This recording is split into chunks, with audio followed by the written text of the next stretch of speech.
Hi folks, so welcome back. So in this video, I'm going to cover the Quarter 3 FY26 के जो business updates आ रहे हैं from the banking and NBFC space. ठीक है. So around 5-6 company है. Let's start off with the NBFC space. So the first company है that is Poonawalla FinCorp. अभी Poonawalla FinCorp जो है it is one of the fastest growing NBFC. अगर आप देखो तो पूरा मतलब उनका diversified book है. तो अभी वो रिसेंटली गोल्ड लोन में भी एंट्री किया उन्होंने. फिर उनका एक शॉर्ट टर्म पर्सनल लोन वाला सेगमेंट था, फिर लैप होम लोन वो वाला भी सेगमेंट है, व्हीकल वाला भी सेगमेंट है. तो it is a diversified NBFC and वो स्पेसिफिकली टीयर 1 सिटी में ज़्यादा लेंडिंग करता है. ठीक है. सो अभी पूना वाला फिनकॉप का अगर नंबर्स देखो तो उनका एयूएम का size is around 55,000 crore. Growth कितना है? They grew by 78% on a Y basis. तो एयूएम में इतना strong growth, I think it is the only company जो अराउंड 70% के आसपास जो ग्रो कर रहा है इन दिस स्पेस. एंड उनका गाइडेंस अगर आप देखो पूना वाला फिनकॉप का, इट इज़ कि उनको in the next 5 years they want to 6x their AUM. ठीक है. मतलब अराउंड 6 times करना है उनका, जो उन्होंने FY25 के जो स्टार्ट में गाइडेंस दिया था कि हमारा जो FY24 के मिड में भी FY25 तक उनका गाइडेंस था कि जब उनका 40-45,000 करोड़ का एयूएम का था, तब उन्होंने गाइडेंस दिया कि we will 6x that AUM in the next 5 years. ठीक है. तो that is a CAGR of around 40-45% का कैगर आता है फॉर द नेक्स्ट 5 years. ठीक है.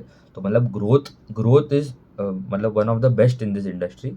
बट उनका एक जो प्रॉब्लम था बिग कि उनका जो एसेट क्वालिटी है, ठीक है, GNPA that was increased because उनका एक जो सेगमेंट था ना, एक उनका सेगमेंट था which was their short term personal loan. वहाँ पे उनको मतलब बहुत प्रोविजंस करना पड़ा, इसलिए credit cost and all skyrocketed in, I guess it was the Q2 of FY25. ठीक है. तब तक कोई प्रॉब्लम नहीं था, but suddenly in that quarter only उनको सब बहुत प्रॉब्लम हुआ.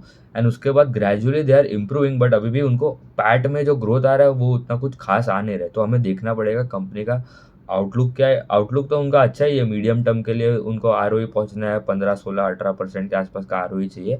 बट अभी वो एग्जीक्यूशन देखना पड़ेगा, क्योंकि गाइडेंस स्ट्रॉन्ग है, एग्जीक्यूशन आ रहा है इन terms of growth, but bottom line का आपका एसेट क्वालिटी एंड पैट उसमें थोड़ा प्रॉब्लम आ रहा है. तो we need to see that as well, क्योंकि और एक कंपनी है in the diversified NBFC only, that is Capri Global करके. ठीक है. उनका तो स्ट्रॉन्ग ग्रोथ भी आता है ऑफकोर्स, मतलब नॉट 70-80%, बट अराउंड 40-45% के आसपास ग्रोथ आता है. एंड एसेट क्वालिटी भी मेंटेन्ड है, गाइडेंस भी वो अपवर्ड रिवाइज करता है, मार्जिन ऑल्सो इंटैक्ट. तो वैसे देखना पड़ेगा. बट गुड, अभी अगर देखो तो it is a good company in terms of growth. But अभी एग्जीक्यूशन एंड उनका ऑपरेट पैट में and the credit cost and asset quality, वो तीनों हमें देखना पड़ेगा जब उनका प्रॉपर रिजल्ट आता है. क्योंकि इनका जो अपडेट आता है उसमें खाली वो ग्रोथ नंबर्स देता है, बट अभी उसके बाद उनका मार्जिन है सबका, उनका कोई आउटलुक नहीं होता. तो एक बार जो उनका रिजल्ट था ना Q2 ऑफ FY25 में, तब उन्होंने खाली ग्रोथ नंबर दिया, फिर रिजल्ट आया, दे reported a loss of around 400-500 crore के आसपास का लॉस रिपोर्ट कर दिया था. मतलब that was a very big problem for that thing. क्योंकि अचानक से आप अभी अपडेट में आप बता रहे हो कि 70-80% ग्रोथ है, तो हमको लगेगा कि अच्छा ही है. बट अभी पूरा रिजल्ट जब आया तो प्रोविजंस वो स्काई रॉकेटेड, पैट गायब हो गया on a Y basis, ROE crash down, right. तो वैसा दिखना पड़ेगा. तो दैट वाज पूनावाला फिनकॉर्प. अभी जो सेकंड कंपनी है that is SG Finserv. SG Finserv क्या करता है, इनका बिजनेस मॉडल अभी थोड़ा एकदम शॉर्ट में समझा दूँ तो ये सप्लाई चेन फाइनेंसिंग करता है. ठीक है. तो APL अपोलो जो ग्रुप है उनका एक it is a parent group उनका. तो इनका एक सब्सिडरी है SG फिनसर्व करके. ये आपका सप्लाई चेन फाइनेंसिंग करता है, ये आपके MSME डिस्ट्रीब्यूटर्स, होलसेलर्स, रिटेलर, इनको सप्लाई करता है. एंड ये वर्किंग कैपिटल लोन प्रोवाइड करता है. तो मतलब यहाँ पे the time period would be 1-2 months. ठीक है. एवरेज 3 महीने का आसपास का ही टेन्योर रहेगा. So they are a good company. And उनका गाइडेंस अगर देखो SG फिनसर्व का, they have close their AUM this quarter at around 3200 crore. Growth आया on a Y basis around 105% on a Y basis growth है, which is very strong. उनका guidance है कि ये साल we want to exit at around 3500-4000 crore. And FY27 में they want to exit at around 6000 crore के आसपास. तो that is also growth of around 50-45-50% on a Y basis अगर आप देखो तो, कंपेयरिंग टू FY26. ठीक है. FY27 का जो ग्रोथ अगर बोलो, अगर एग्जीक्यूशन प्रॉपर आता है. एंड ROE नंबर्स का भी उन्होंने बोला है कि वो अराउंड 16-18% के आसपास हो जाएगा, लेवरेज जैसे बढ़ेगा. ROA भी मतलब अराउंड उनका ROA भी थोड़ा इंप्रूव होना चाहिए आगे जाके. तो अच्छा कंपनी है, गाइडेंस भी अच्छा है एंड एग्जीक्यूशन भी आ रहा है. तो that is also good. The third company that is CSL finance. अभी ये CSL फाइनेंस जो है ये that is a it is a MSME lender है, तो इनका 2 सेगमेंट है, ठीक है? एक उनका होलसेल वाला बुक है, मतलब ये कंस्ट्रक्शन फाइनेंस करता है, and also the second one is उनका एमएसएमई रिटेल वाला, मतलब नॉर्मल जो एमएसएमई जो बिज़नेसेस करते हैं, वो कस्टमर्स को लेंड करते हैं, similar to Capri Global, 5 Star Business, SBFC Finance and Mass Finances, ठीक है? सो सीएसएल फाइनेंस का बहुत छोटा साइज़ है, ठीक है? एयूएम का साइज़ है अराउंड 1400 करोड़, 1450 1460 करोड़ स्पेसिफिकली देखूँ तो। एयूएम में ग्रोथ कितना है? खाली 27%। अभी इतना छोटा साइज़ है, ठीक है? एसबीएफसी हो गया, 5 स्टार बिज़नेस हो गया, मास फाइनेंशियल हो गया, ये सब का साइज़ है around around north of 10,000 crore, ठीक है? 10,000 करोड़ के आसपास का बुक का साइज़ है। वहाँ पे उनका ग्रोथ 28-30% आ रहा है, एंड इनका साइज़ इज़ 10x लेस, ठीक है? आधा मतलब 1/10 साइज़ है उनका, विच इज़ अराउंड 1500 करोड़ के आसपास का साइज़ है, एंड वहाँ पे उनका ग्रोथ कितना आ रहा है? 27%। तो मतलब it is better to play the game, play the MSME वाला जो साइकिल है, जो अभी मतलब थोड़ा प्रॉब्लम चल रहा है ये स्पेस में एमएसएमई में। बजाज फाइनेंस ने भी उनका गाइडेंस राउंडवर्ड रिवाइज कर दिया, फिर एसबीएफसी फाइनेंस, 5 स्टार बिजनेस जो है, उन्होंने भी क्रेडिट कॉस्ट का गाइडेंस अपवर्ड रिवाइज कर दिया, तो that is a bad sign for any company जो उनका प्रोविजन एंड सब बढ़ा रहे हैं। तो these are the temporary headwinds, उन्होंने बोला ऐसा प्रॉपर माइक्रो फाइनेंस जैसा कोई प्रॉब्लम नहीं हुआ, but temporarily the growth would be less, ठीक है? एंड उनको अभी ऑपरेटिंग लेवरेज भी कुछ ना कुछ खास मिल नहीं रहा है। इसमें सीएसएल फाइनेंस का 2 segment as I told, wholesale and retail. तो अभी उनका पहले बोलना था कि हमारा FY 25 में उनका उनका साइज़ था अराउंड 1000 करोड़ के आसपास का बुक का साइज़ था, Q1 के आसपास, जब से मैं ट्रैक कर रहा हूँ। उसके बाद उनका गाइडेंस था कि हमारा आराम से 1350-1450 करोड़ हो जाएगा एयूएम। तो Q2 हुआ, मतलब उतना कुछ खास ग्रोथ आया नहीं। Q3 में उन्होंने डाउनवर्ड रिवाइज कर दिया, उनका गाइडेंस कितना कर दिया? 1250-1350 करोड़, ठीक है? तो मतलब जो पहले 35-45% का ग्रोथ का गाइडेंस था, they reduce down to 25-35%। Q4 तक their size was around 1160 crore. तो मतलब जो डाउनवर्ड रिवाइज गाइडेंस भी हुआ, ठीक है, वो भी उनका एग्जीक्यूट नहीं हुआ। उन्होंने क्या रीज़न बोला? एमएसएमई सेक्टर में प्रॉब्लम है, इसलिए हमारा ग्रोथ चला गया। तो इन्होंने क्या किया? उनका दो सेगमेंट है, right? MSME and construction finance wholesale वाला। तो पहले अगर आप जाओ तो होलसेल एंड द रिटेल वाला सेगमेंट, इट वाज ऑलमोस्ट 50-50 के आसपास। उनका बोलना था कि हम रिटेल वाला सेगमेंट बढ़ाएंगे, बट अभी रिटेल वाले सेगमेंट में तो प्रॉब्लम आ गया, तो उन्होंने क्या किया? होलसेल वाले में स्केल अप कर डाला। तो होलसेल वाला करंटली अगर देखूँ ना, इट इज़ अराउंड 60-70% होलसेल है, 30% उनका रिटेल है। अभी उनका बोलना है जैसे जैसे अभी growth trajectory improve going ahead, उनका बोलना है तो वैसे वैसे उनका जो होलसेल वाला है, it would come back down to around 55%, and retail वाला जो सेगमेंट है वो 30% से 45% जा सकता है। एंड गाइडेंस ये साल उनका गाइडेंस है to grow by to reach 1500-1600 crore. उन्होंने बोला दे आर ऑन ट्रैक। जो मतलब 1200 करोड़ के आसपास एग्जिट किया उन्होंने, वो अभी 1500 से 1600 करोड़ बोल रहे हैं, which would be a growth of around 25%। तो एंड इनका नेक्स्ट ईयर के लिए भी ग्रोथ का गाइडेंस है अराउंड 25% के लिए। तो मतलब उतना कुछ खास ग्रोथ नहीं है, क्योंकि आपका साइज भी छोटा है, ठीक है? देखो, और एक कंपनी है हाउसिंग फाइनेंस के लिए अगर देखूँ तो एक इंडिया शेल्टर करके, जो 30-35% गाइड करता है on a base of around 9000 crore. And और एक कंपनी है SRG हाउसिंग फाइनेंस, जिसका साइज 500-600 करोड़ के आसपास है, वो भी 30-35% के आसपास गाइड करता है। तो ग्रोथ दोनों में सेम है, but because of the size, because of the management transparency थोड़ा ज़्यादा है, एंड ग्रोथ भी ठीक सिमिलर है, ठीक है? ऑलमोस्ट ग्रोथ भी 30-35% का ही गाइडेंस है, एंड एग्जीक्यूट भी दोनों दोनों का आ रहा है। But because of the size, I would prefer a bigger company, a larger company, instead of the smaller company always, ठीक है? तो ये हो गया सीएसएल फाइनेंस का बात। एंड अभी जाते हैं थोड़ा स्मॉल फाइनेंस बैंक्स में, तो 2 स्मॉल फाइनेंस बैंक देख लेते हैं। एक हो गया AU small finance bank, and the second one is Ujjivan. अभी एयू का जो देखूँ नंबर्स, तो बहुत good numbers, they were very good numbers. अगर आप देखो तो उनका एयूएम में ग्रोथ है अराउंड 24% के आसपास एडवांसेज में। उनका साइज़ अभी हो गया अराउंड 1,25,000 करोड़ के आसपास का उनका लोन बुक का साइज़ हो गया, एंड ग्रोथ है अराउंड 24%। डिपॉजिट में भी it was a strong growth, healthy growth of around 23% के आसपास। तो डिपॉजिट में भी ग्रोथ अच्छा आ रहा है। कासा रेशियो उनका करंटली अराउंड 29% के आसपास है। लास्ट क्वार्टर अराउंड 29.4% के आसपास था। इनका गाइडेंस जो होता है, it is in terms of the industry का क्रेडिट ग्रोथ, ठीक है? तो उनका बोलना है we would grow by around 2.5 times the industry का जो ग्रोथ आता है, जीडीपी ग्रोथ, सॉरी।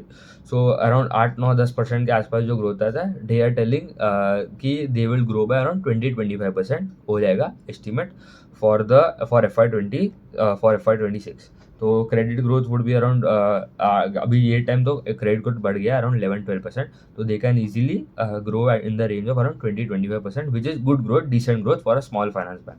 अभी ये स्पेस में माइक्रो फाइनेंस, अभी सब स्मॉल फाइनेंस बैंक स्पेसिफिकली देखो, एयू को उतना प्रॉब्लम नहीं हुआ क्योंकि उनका 5-6% बुक ही था इन the micro finance space.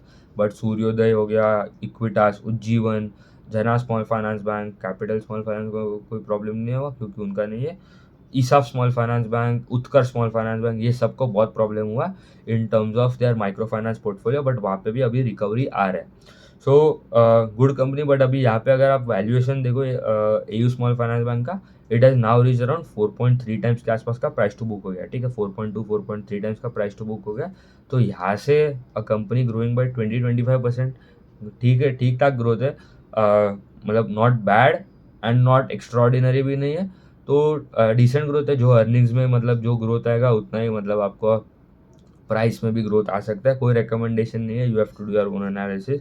And also इनको लाइसेंस मिल गया from RBI of the universal banking बनने के लिए. तो यूनिवर्सल बैंक बन जाएगा, तो सिमिलर टू एयू का एचडीएफसी, कोटक, आईसीआईसीआई, ये सब की तरह उनको जो स्मॉल फाइनेंस बैंक का जो टैग था इट वुड बी रिमूव. तो आपका स्मॉल फाइनेंस बैंक और नॉर्मल बैंक्स में द बिगेस्ट डिफरेंस इज कि आपका जो प्रायोरिटी सेक्टर लेंडिंग जो आपको करना पड़ता है, ठीक है, वो कम हो जाता है. मतलब आपको रिस्की कस्टमर में जाने की ज़रूरत नहीं है. आपको कॉस्ट ऑफ फंड्स कम हो जाएगा क्योंकि आपको रेटिंग बढ़ेगा, क्योंकि you are be now approved by RBI कि हम ज़्यादा सिक्योर्ड है, we have a good capital adequacy ratio, and हम लोग ने सब एसेट क्वालिटी एंड सब अभी तक मेंटेन किया है. तो उनको रेटिंग्स भी अपग्रेड मिल सकते हैं, इसलिए cost of fund can come down. तो ऑटोमेटिकली आपका निम्स एंड थोड़ा इंप्रूव हो सकता है. एंड इनका मेजरली जो बुक है it is in the fix book. ठीक है, फिक्स फ्लोटिंग रेट नहीं है उतना, तो फिक्स बुक में ज़्यादा है. तो आई गेस Q4 के आसपास जो बॉटम आउट हो गए निम्स, एंड उसके बाद they can improve going ahead. क्योंकि जो अभी जो रेपो रेट का जो कट आया, तो वो डिपॉजिट्स को रेट जो कैचअप होएगा उसके बाद ही इट वुड इम्प्रूव. क्योंकि you have to pass immediately, right. तो आपका जो अभी रेपो रेट का जो कट है, you have to pass that rate to the customers in their advances, but वो डिपॉजिट में प्राइस इन होने में थोड़ा टाइम लगेगा. सो ये हो गया एयू स्मॉल फाइनेंस बैंक का. And the last company that is Ujjivan.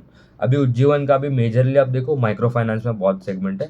Micro finance contributes to around 40, उनका अनसिक्योर्ड वाला बुक है, इट इज़ अराउंड 50-52%. मतलब आपका ये जो जॉइंट लेंडिंग ग्रुप वाला जो सेगमेंट है, राइट, जहाँ पे मतलब अभी बहुत प्रॉब्लम्स हुए थे इन द लास्ट 1 साल, जब हम देख रहे हैं प्रॉब्लम्स ही प्रॉब्लम्स है, more than 1 year. But now अभी सबका बहुत अच्छा इंप्रूवमेंट आ रहा है. इनका भी बहुत अच्छा इंप्रूवमेंट है. उनका नंबर्स अगर देखो तो एयूएम का साइज कितना है उज्जीवन का, around 37,000 crore.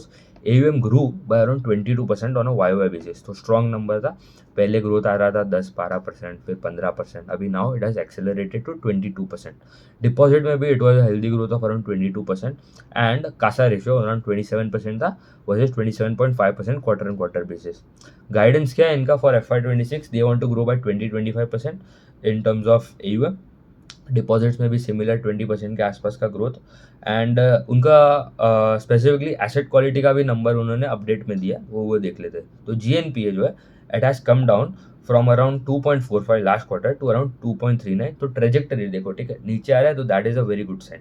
And par numbers, ठीक है, पार 30 मतलब 30 डेज, मतलब आपके अगर आपने कोई EMI लिया है, ठीक है, if your 30 days have been pass from the date of EMI, अगर आपने जो आउटस्टैंडिंग अमाउंट है that would be counted in par 30.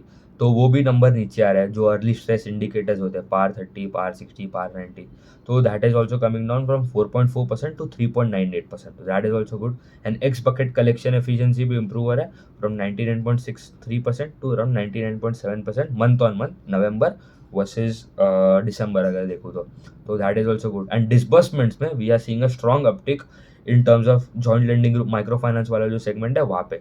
तो डिसबर्समेंट में overall growth was around 55%, but उनका जो मेन अराउंड 52% जो बुक प्रेजेंट है in the microfinance segment, that grew 70% on a Y basis. ठीक है, तो इट इज़ अभी तो मतलब क्लियर हो गया कि माइक्रो फाइनेंस जो साइकिल है it has now moved and turn around.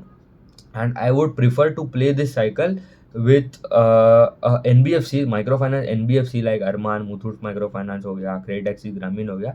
They are better companies to play this cycle compared to the small finance bank. क्योंकि यहाँ पे प्रॉब्लम क्या हो रहा है, इनका दो बुक था राइट, सिक्योर एंड अनसिक्योर्ड। अभी सबको प्रॉब्लम हुआ अनसिक्योर्ड में, तो सबने बोला अभी पूरा हम सिक्योर्ड में जा रहे हैं, हमें करना है नहीं अनसिक्योर्ड, तो सबका मार्जिन यहाँ पे कम हो जाएगा, क्योंकि आप जो चार्ज करते हो कस्टमर को यील्ड, ठीक है, यील्ड इज बेसिकली जो रेट पे हम लेंड करते हैं कस्टमर को, तो आपको अनसिक्योर्ड में ज़्यादा मिलेगा क्योंकि वो रिस्की है, सिक्योर्ड में उतना नहीं मिलेगा। आप होम लोन पे आप 20-25% थोड़ी चार्ज कर सकते हो कस्टमर को, ठीक है, क्योंकि वो सिक्योर्ड प्रोडक्ट है।